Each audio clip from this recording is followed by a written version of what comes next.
Sunga tuloy.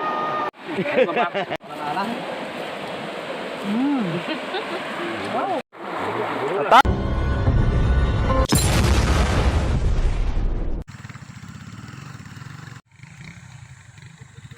Hey, what's up? Nandito kami ngayon sa may Panay River dahil kami ay maliligo and didildig, dildig yung tawag sa paghuli ng mga anchovies kung tawagin. Kaya ba ito ang musaka yung unog sa katero? So ayan, nilalatag na po yung net. Yan sila ma'am, mga expert na manghuli ng freshwater anchovies kung tawagin. Pero unog dito sa bayan ng Tapas. Ipit yung net para maging trap dito, no? So mas gagawin nila itataboy nila yung mga isda papunta dyan. Wa unog. Ning, ikaw gusto dalo mag-adok ba? So yan, nilalagyan ng daon ng saging bilang parang gate para hindi punta dito sa gilid yung mga anchovies.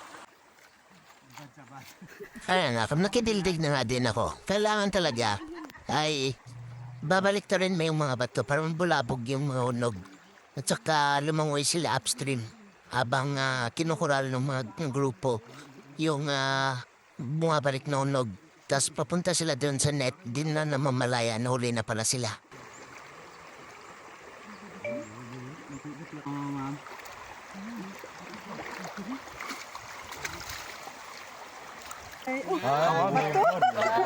Hindi ko karpa.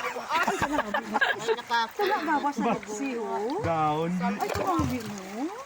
Tuwa sa imon. Nung buwan nagkakapon, dala mo ito SB. Ano to, nang ready na ito talaga. Ano ka ba pa nagpagdildig? Ay, sandali. Tingayo kung takot ko siya. Tuwa, salmon, di ka na dahil. Tingayo kung siya. Fresh, dye, fresh, unog, Panay River. Tubis. Unog. Tabig. Sigurado ko ito kaldero. Yan. Lapit na mapuno yung lalagyan namin. Isang pa. Tapusan ka bro, drag ko niya. Di ba ako? Transfer kabila dahil baka mas marami pang mga freshwater anchovies.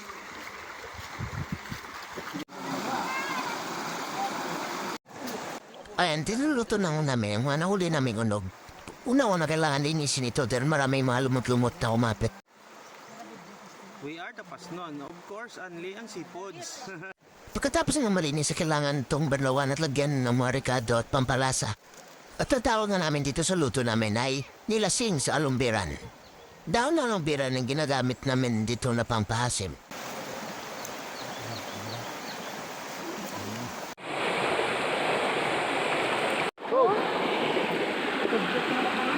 Bira, ito mga children na kita. 2, 4, 6, 8. Kasi di niya ratagal na yan, ubos sa inihain. Hey, what's up? Dito tayo ngayon sa lugar na kung tawagin nila ay Aningalan. Nasa boundary siya ng barangay Mabini at Da Norte. So yan yung Aningalan na tinatawag nila. Parang good siya dito dahil lumiliko yung nilog Panay River sa lugar na ito. Sa itong tarangban ng mga Panay Bukidnon dito, tarangban meaning secret place nila. Dahil pinaniniwalaan na isa ito sa mga gateways sa kabilang mundo, no? So pinaniniwalaan na sa loob niya ay sinamahayan ng mga engkanto. Various stories yung sa kanila dito, kaya yan. Virgin na virgin siya. Hindi siya ginagalaw ng mga Panay Bukidnon dito. At dito din nagbubuwis at ginagawa ang ilan sa mga ritual nila pagdating sa farming. Nandito kami ngayon nagpapahinga-pahinga. Tahimik at maririnig mo yung mga huni ng ibon. So, isa ito sa mga heritage ng mga Panay Bukidnon.